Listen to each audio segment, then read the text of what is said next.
question for you is,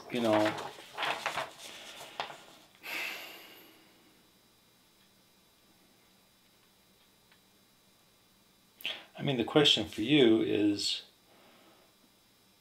your feelings, your expectations, and your happiness. And I don't see why we have a very weird relationship because I'm a very weird person. The things, if somebody read our emails, I think we're both mentally ill, talking about Charles and this sweater. I do this, of course, is a way to, I'm not like insane or something. It is for the sense of humor aspect of it, and it's for the absurdity aspect of it. Kind of, in other words, I have this idea of approaching the absurdity of life with absurdity of humor, and that's kind of a way of getting through it, I don't know. But the question is for you, how this affects your life.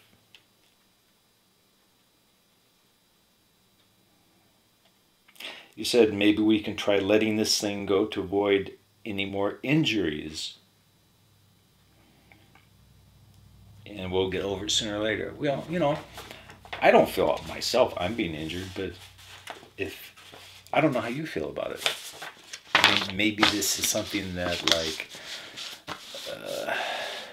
in other words, you can have, I have a sister, one of my sisters, who, when she was very young, like a teenage girl, she fell in love with this boy. It's her same age group. This is back in 1970 or something like that. Well, to this day she's in love with him. Really, go down to a deep level. She's still in love with the guy. And the guy is like a drunkard. He's a drug addict. He married to someone else. It's just an impossible situation. He would never, ever commit to her. Never has. Always used her. And she's been married twice. And throughout her life, this specter of this guy that she's like obsessively in love with has ruined her whole life because she can't get on with her life because she's always thinking about him. She's married to somebody else and she's in the back of her head thinking about him. And she always goes back to him some way, in some manner, or has done so. I think she's over it now, but I don't know. And this has gone on for literally 40 years.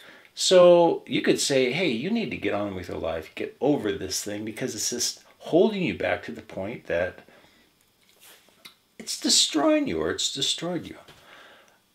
Like, whatever our relationship is, however you want to define it, the question is, where does it lead to? I don't know. I have absolutely no idea. Because, I can make other video blogs about my own personal problems. So what holds me up, sometimes what holds a person up, it holds other people up. And that's the issue for you. Question is, what holds you up is, are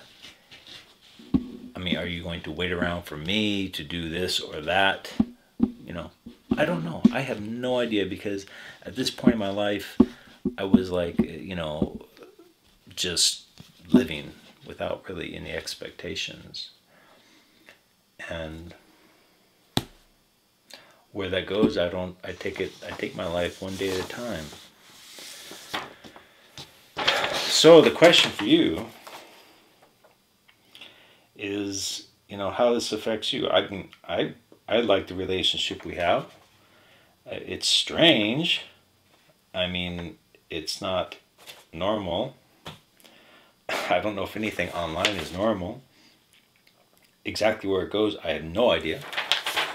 So, I don't want to do anything that causes you injury. But it really depends on how you feel about this. That ended well. It's like, that was like 25 minutes, 30 minutes of total incoherency. I hope I addressed some of these issues.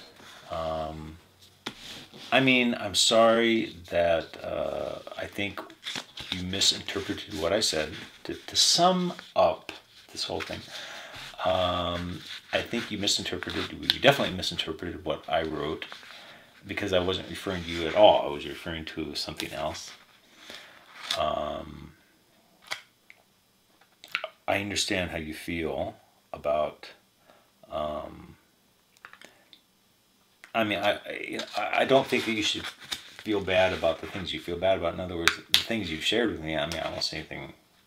This seems normal to me, but you have your own expectations and goals or desires for your own life, and I can't tell you how you should feel about your own life. Everyone has their own ideas about what they should be doing, and I've done the same thing, and everyone does. The question is, people will say, get on with your life and just do something. And that's kind of a way of fitting in, being normal. And, honestly, everyone isn't. I mean, I've known people, I mean, they were just way off, Ultimately speaking, the question is, how are we going to end up after we are dead and we're before Allah? That's really the only question. And if we can do something in our life that will affect that in a positive way, then we should do it. And the things that are just distracting us from that, then ideally we should avoid them. But human beings are not perfect, and the only sin that we need to avoid completely is shirk. And that's very difficult, honestly, because 95% of the world's people, 90% of the world's people, and probably half the Muslims commit it anyway. So it's a real trap. So if you can be one of the 10 or 15% or 10% or 5% or whatever of the people who don't commit shirk, I think you've achieved something, and that's ultimately is the purpose of our life. We're given these hardships in different ways. I mean, you can think of the different problems you might have in your life. They're innumerable. I mean, all kinds of things could happen in our lives, and they do because Allah tests us in that manner. So, I guess to sum up, I would say that, I think I said it all in the last half hour, or maybe not. Anyway, so that is my video, or 3 videos, I guess, because it's been a half hour. I don't know how I'm going to edit this thing. I'm not going to edit it. I'm just going to cut it into little pieces. I wonder how. We'll see. Okay, thank you.